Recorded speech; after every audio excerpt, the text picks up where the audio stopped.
Bismillahirrahmanirrahim. Assalamualaikum warahmatullahi wabarakatuh. Perkenalkan, nama saya Denny Firgiawan. Saya adalah mahasiswa ekonomi Islam FEB 4 angkatan 2017. Kali ini saya ingin menceritakan bagaimana sejarah lahirnya Sunni dan Syiah. Seperti yang kita ketahui, saat ini umat Islam itu terjadi menjadi dua golongan besar, yaitu golongan Sunni dan golongan Syiah. Nah, mengapa sih bisa ada dua golongan besar ini?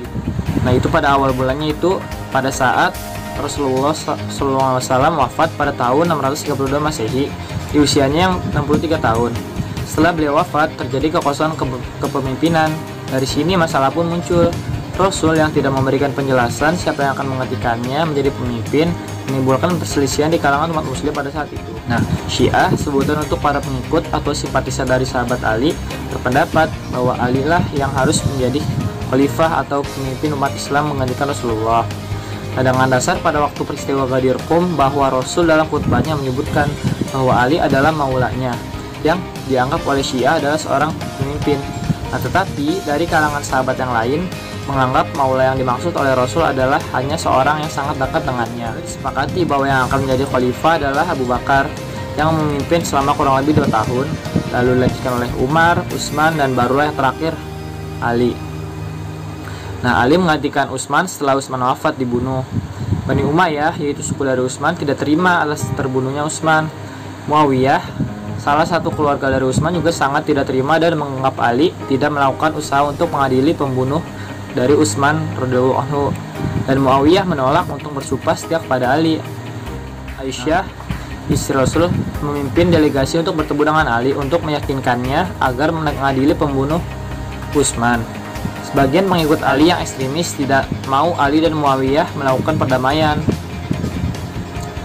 lalu melakukan peperangan dengan para pengikut dari Aisyah, yang dimana peristiwa ini disebut dengan nama Perang Unta. Nah, dengan kemenangan yang dapat oleh para pengikut ekstremis Ali, Aisyah lalu kembali ke Madinah. Nah, lalu akibat dari peperangan ini, pengikut Muawiyah pun juga melakukan pembalasan kepada pengikut ekstremis Ali, yang dimana perang ini dikenal dengan Perang Siffin. Perang yang memakan banyak korban ini akhirnya berhenti dan dilakukan arbitrasi pada kedua belah pihak, yaitu pihak Muawiyah dan pihak Ali. Lalu hasil dari arbitrasi ini adalah Ali maupun Muawiyah tidak menjadi khalifah, tetapi akan dilakukan pemilihan di kalangan umat. Ali tidak menyetujui ini. Lalu ada kelompok Khawarij atau ekstremis yang menganggap Ali sudah bukan pemimpin yang mereka anggap pantas, karena menganggap Ali sangat lemah dan tidak tegas. Lalu kemudian mereka membunuh Ali. Nah, setelah terbunuhnya Ali, anak Ali yaitu Hasan naik sebagai khalifah menggantikan ayahnya. Tapi karena Muawiyah mempunyai kekuasaan yang besar di Suriah dan Hasan tidak mempunyai pasukan yang kuat, maka dia membuat perjanjian dengan Muawiyah bahwa kekhalifahan akan dikontrol oleh Muawiyah.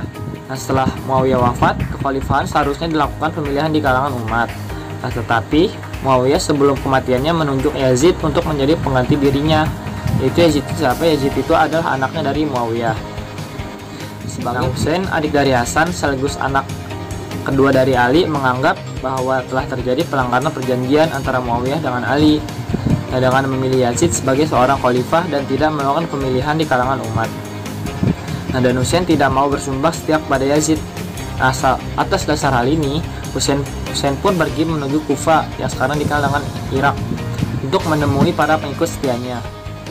Nah, Yazid mendengar berita ini dan mengirim pasukan untuk mencegat Husain. Di tengah jalan, tepatnya di Karbala, Husain bertemu dengan pasukan yang diutus Yazid, dan terjadilah pembantaian oleh pasukan Yazid terhadap rombongan Husain. Husain dan rombongan termasuk istri dan anaknya dibunuh oleh pasukan Yazid. Nah, dengan begini maka tidak ada lagi yang bisa mengklaim kekhalifahan, karena Husain adalah keturunan langsung terakhir dari Nabi Muhammad SAW. Nah, peristiwa ini lalu menjadi sebuah tragedi yang disebut dengan tragedi Karbala. Nah, di kalangan Syiah menjadikan tragedi ini sebagai tradisi dan diperingati di setiap tahunnya. Nah, sedangkan di kalangan Sunni menganggap bahwa ini adalah hanya sebuah tragedi yang sangat disayangkan. Nah, di kalangan Syiah juga menganggap bahwa pada pemimpin mereka merupakan imam keturunan dari Rasulullah. Nah, wafatnya Husain sebagai syuhada menjadi penguat bagi mereka yang meyakini bahwa Ali adalah khalifah penerus langsung Nabi. Nah, para pengikut ini kemudian dikenal sebagai kelompok Syiah, pendekkan dari frasa Syiah Ali atau pengikut Ali. Nah, Sunni sendiri, kata Sunni berasal dari frasa Ahlus Sunnah, yaitu orang-orang yang mengikuti sunnah Rasul Nah, kelompok Sunni ini menganggap 3 khalifah pertama sebelum Ali sebagai penerus dan penyampai sunnah Rasul yang sesungguhnya. Mungkin itu adalah sejarah singkat dari Sunni dan Syiah, bagaimana ada dua golongan besar ini. Mungkin cukup ya, segitu aja dari saya.